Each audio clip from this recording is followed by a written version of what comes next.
Mio cittadino, fratello partigiano, teniamoci per mano in questi giorni tristi, di nuovo a Reggio Emilia, di nuovo là in Sicilia, son morti dei compagni per colpa dei fascisti, di nuovo come un tempo, sopra l'Italia intera, urla il vento e soffia la bufera.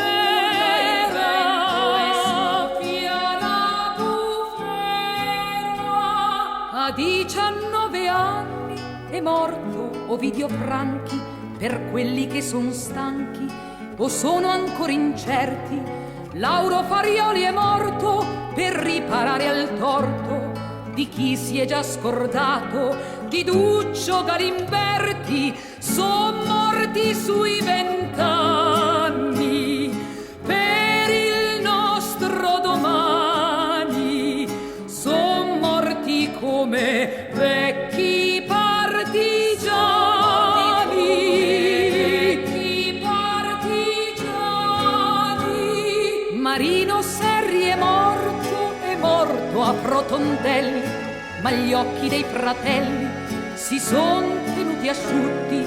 Compagni, sia ben chiaro che questo sangue amaro versato a Reggio Emilia è sangue di noi tutti, sangue del nostro sangue, nervi dei nostri nervi, come fu quello dei fratelli cervi.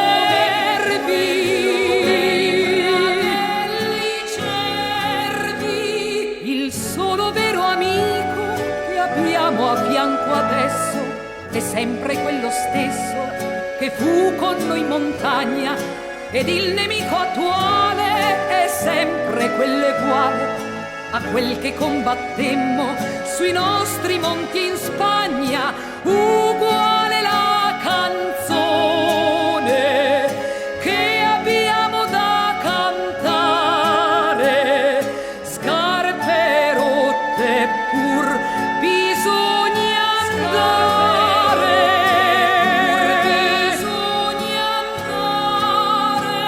compagno Afrotondelli, compagno Ovidio Franchi, e voi Marino Serri, Reverberi e Farioli, dovremo tutti quanti aver d'ora in avanti voi altri al nostro fianco per non sentirci soli, morti di